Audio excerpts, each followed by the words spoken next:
Episode 3 की शुरुआत में त्यागी जी एक नई पॉलिसी लागू करते हैं जिसके अनुसार 5 साल या उससे पुराने केस की सुनवाई को टॉप प्रायोरिटी दी जाएगी। त्यागी जी अपने ऑफिस से बाहर निकलते हैं, तभी उनसे वकील पीपी साहब मिलते हैं। पीपी बताते हैं कि हैरी बनाम स्टेट ऑफ दिल्ली का केस अगली ही तारीख पर है और वे इसके लिए आगे की डेट मांगते हैं।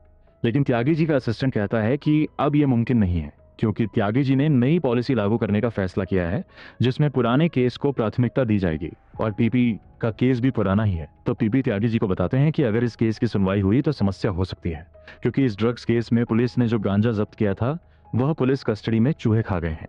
दूसरी तरफ जज कैलाश के कोर्ट में एक शराबी आदमी का केस आता है। वह एक कंपनी पर केस करता है कि उनकी बनाई शराब में पानी की मिलावट है। इस केस में शराब बनाने वाली कंपनी को सुजाता डिफेंड कर रही होती है। जज इस मामले में शराब को लैब टेस्ट के लिए भेजने का फैसला देते हैं। सुजाता भी कहती है कि उसके क्लाइंट की कंपनी ने कोई मिलावट नहीं की है और टेस्ट के बाद सब साफ हो जाएगा। इधर त्यागी जी अपने असिस्टेंट और पीपी के साथ पुलिस स्टेशन पहुंचते हैं। पुलिस वाला उन्हें बताता है कि गांजा चूहे खा गए, लेकिन त्यागी जी को शक होता है कि पुलिस वालों ने ही गांजा बेच दिया है और पी साहब उन्हें बचाने के लिए आगे की तारीख मांग रहे थे। उधर सुजाता को उसका क्लाइंट बताता है कि उसे शराब का सैंपल टेस्ट के लिए नहीं भेजना चाहिए था क्योंकि उसमें सच में मिलावट थी। सुजाता कहती है कि उसे ये पहले बताना चाहिए था। तभी वहां मिंटू ऑर्डर के साथ पहुंचता है और बताता है कि उसने 2 क्लाइंट्स को राहत दिलाई है। वह बोर्ड पे बने पॉइंट टेबल में अपने 2 पॉइंट्स बढ़ा लेता है। ये देखकर सुजाता अपने क्लाइंट से कहती है कि अब इस केस को जीतने का सिर्फ एक ही तरीका बचा है। अगले सीन में त्यागी जी पुलिस के साथ एविडेंस रूम में जाते हैं जहां से चूहे गांजा खा गए थे। पुलिस वाला बताता है कि उन्होंने रिकॉर्ड्स को डिजिटल रखने के लिए कंप्यूटर मांगा था, लेकिन बजट की वजह से वो ऑर्डर अभी तक अटा हुआ है। इस पर त्यागी जी कहते हैं कि उनकी नई पॉलिसी इस बजट की समस्या को भी सुलझा देगी। ये पुलिस को कहते हैं कि उन्हें कोर्ट में आकर गांजे के बारे में सच सच बताना होगा। वहीं से त्यागी जी को पता चलता है कि सिर्फ पुलिस स्टेशन ही नहीं बल्कि कोर्ट में भी एविडेंस रूम की हालत खराब है।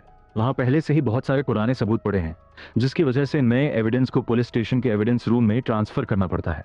ये सुनकर त्यागी जी कोर्ट के एविडेंस रूम का जायजा लेने निकलते हैं। दूसरी तरफ कोर्ट में सुजाता बिरेन से बात कर रही होती है जो एविडेंस रूम का मैनेजर है। सुजाता उससे शराब के सैंपल को अच्छी क्वालिटी की शराब से बदलने की रिक्वेस्ट करती है। कंपनी का मालिक भी बिरेन को रिश्वत ऑफर करता है, लेकिन बिरेन मना कर देता है और सैंपल को एविडेंस स्टोर में भेज देता है।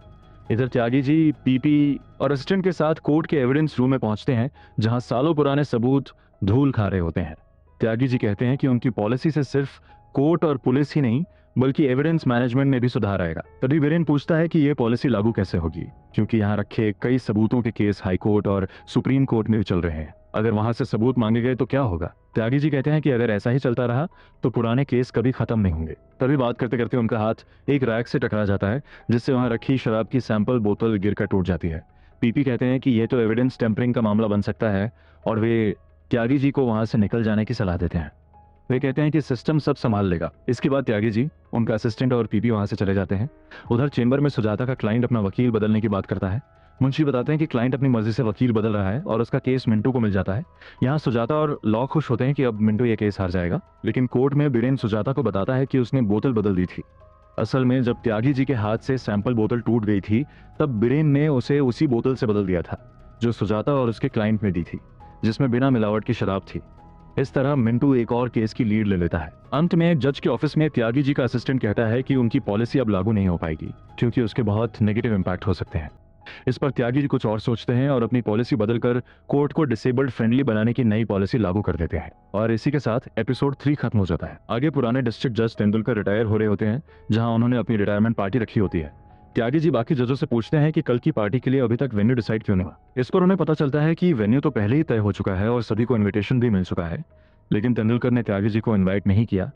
इधर अनन्या के पास एक क्लाइंट आता है जो बताता है कि उसकी नौकरानी उसकी मां को किडनी डोनेट करना चाहती है, लेकिन क्योंकि दोनों का कोई ब्लड रिलेशन नहीं है इसलिए सभी को लगता है कि मालिक पैसे देकर केयर टेकर की किडनी ले रहा है और इसी वजह से अप्रूवल मिलना मुश्किल है। वो अनन्या से अपना केस प्रेजेंट करने के लिए कहता है, लेकिन अनन्या को भी यही लगता है कि वह आदमी लालच देकर किडनी ले रहा है, इसलिए वो मना कर देती है। चेंबर में सुजाता लॉ को एक पोस्टर दिखाती है जिस पर बार प्रेसिडेंट मिंटू का नाम छपा होता है। इस पर वह मजाक बनाती है कि असली बार प्रेसिडेंट कोई और है क्योंकि मिंटू तो सिर्फ एक्टिंग बार प्रेसिडेंट है।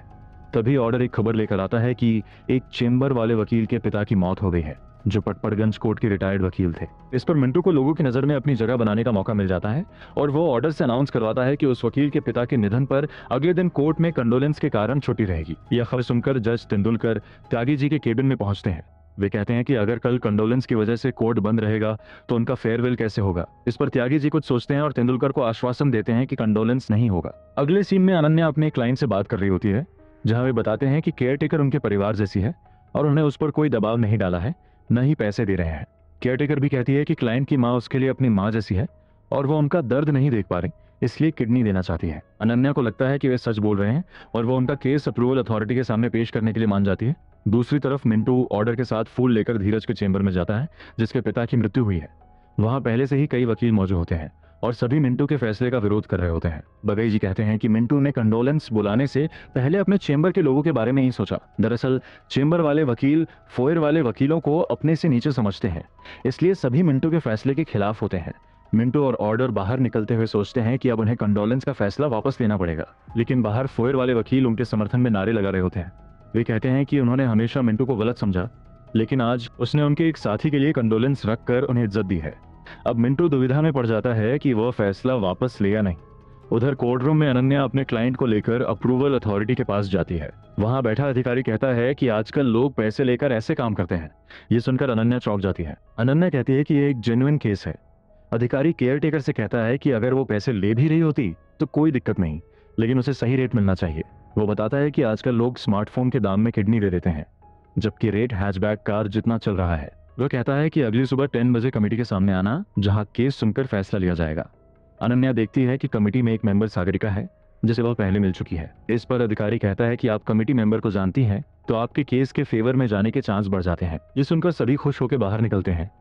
अनन्या अपने क्लाइंट से कहती है कि वो वहीं रुके और खुद पानी लेने के लिए चली जाती है, लेकिन असल में वो दूर जाकर सुन रही होती है। मौका देखकर केयरटेकर अपने मालिक से कहती है कि उसने भी सुन लिया है कि किडनी का रेट अब हैचबैक जितना है, इसलिए वो ज्यादा पैसे मांगती है। तभी अनन्या वापस आ जाती है और उन बात करते हुए पकड़ लेती है। उसे पहले से ही शक था, इसलिए वह बहाना बनाकर गई थी।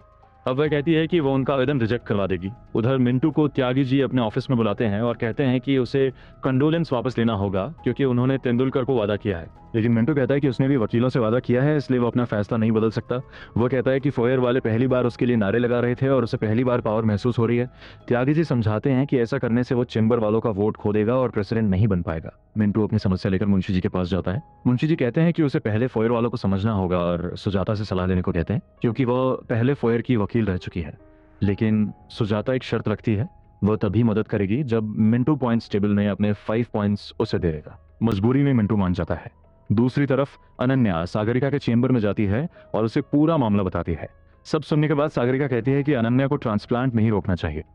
वो बताती है कि हर रोज कई लोग किडनी न मिलने की वजह से मर जाते हैं और कई बार डोनर पर दबाव डालकर किडनी ली जाती है। वह कहती है कि इस केस में केयरटेकर पर कोई दबाव नहीं है, बल्कि वह अपनी आर्थिक स्थिति सुधारने के लिए खुद ये फैसला ले रही है। इस पर अनन्या अपने क्लाइंट के पास जाकर कहती है कि वह आवेदन रिजेक्ट नहीं करवाएगी, लेकिन बदले में उसे केयरटेकर को उसकी मांगी हुई पूरी रकम देनी होगी।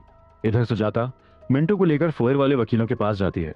मिंटू बताता है कि वह नहीं चाहता कि सिर्फ एक दिन का कंडोलेंस देकर उन्हें भुला दिया जाए, इसलिए वह कंडोलेंस वापस ले लेता है और उस वकील के नाम पर एक नया चार्जिंग पॉइंट बनवाता है, जिसका आइडिया सुजाता ने दिया था। क्योंकि फोयर में चार्जिंग की समस्या थी, इससे फोयर वाले वकील भी खुश हो जाते हैं और चेंबर वाले भी। उधर कोर्ट में भी कंडोलेंस कैंसिल होने की सूचना आती है, जिससे जज भी खुश हो जाते हैं। अब जज तेंदुलकर अपनी फेयरवेल पार्टी कर सकते हैं और इस बार वे अपनी गलती सुधारते हुए त्यागी जी को भी इनवाइट करते हैं। इसी तरह एपिसोड 4 खत्म हो जाता है। आगे के एपिसोड्स की एक्सप्लेनेशन आपको अगले वीडियो में मिलेगी। तब तक के लिए लाइक और सब्सक्राइब करें प्लॉट्स डिकोडेड।